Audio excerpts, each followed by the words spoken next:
We should all be seeking feedback regularly. To create a feedback culture, there are 3 core components that should be considered. And in this video, we're exploring the second component, which is seeking feedback. There is an opportunity, now more than ever, of adopting this practice of seeking feedback from others. We are experiencing more change than we ever have before, and we're just not adjusting quickly and consistently enough. And so we're at risk of being left behind or becoming irrelevant. We need to find regular opportunities to grow and develop, and seeking feedback is a really great way to do this. When you can develop a practice of seeking feedback, what it does is promotes this focus around continuous improvement and growth and development.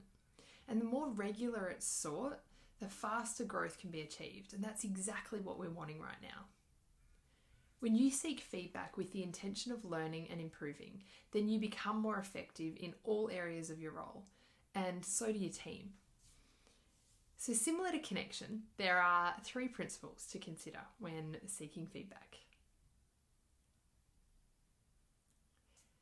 The first principle is learn, which sits at the heart of individual success and growth. From the moment we're born, we are continually learning, and for many of us, it doesn't have any end point.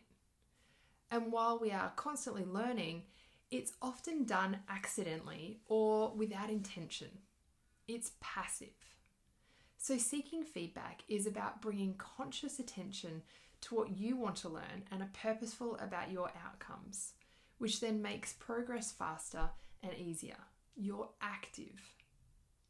Better than that, you feel like you're in control of your learning journey and not at the mercy of those around you who will deliver you feedback at times that might not necessarily be helpful.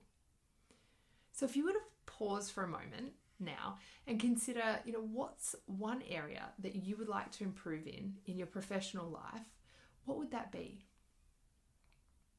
Now, with that in mind, what specific feedback would you seek that would make the greatest impact? When you're specific about the feedback that you would like to receive, then you're going to be more interested in hearing what other people have to say. You'll also make it easier for the person delivering the feedback because they'll know exactly what you want to work on and how to give you that information. And what this does is reduce the friction and it improves the process. The second principle is listen, which requires a clear and purposeful intention. It requires your complete, undivided attention for an extended period of time.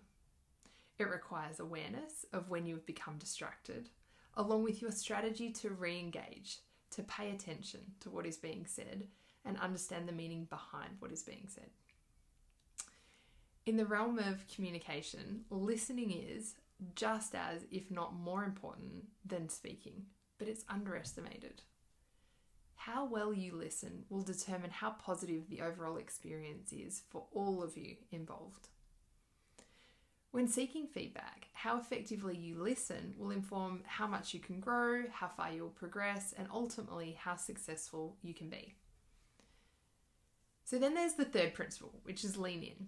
And this relates to taking action from the feedback that you receive. There is little point in seeking and receiving feedback if you've got no intention of doing anything with it, of acting on it. That doesn't mean you have to act on every piece of feedback that you receive. Sometimes it's not relevant or appropriate, but you do have to be prepared to act. And yet, even as you're nodding along with what I'm saying, many of you, I'm sure, will do the opposite. You'll hear the opportunities to do things differently, even better perhaps, but you'll resist it anyway. And this is where the comfort zone can be problematic. But the comfort zone is a conversation for another time. Leaning in is all about making change as a result of receiving feedback, be it a physical action, a new thought process, or a shift in your mindset. So remember when leaning in that you're always going to be feeling a degree of discomfort, but this is what will create effective change. And this is what will put you in a more comfortable space in the future. So I want you to notice that the opportunities for you to seek feedback now and into the future are infinite, and they're readily available, and they're free.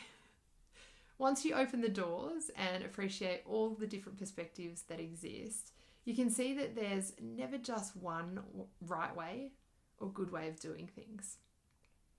When you accept the constant development journey that you're on, it makes sense to embrace feedback and seeking feedback yourself. And so now is your opportunity to get started and get seeking.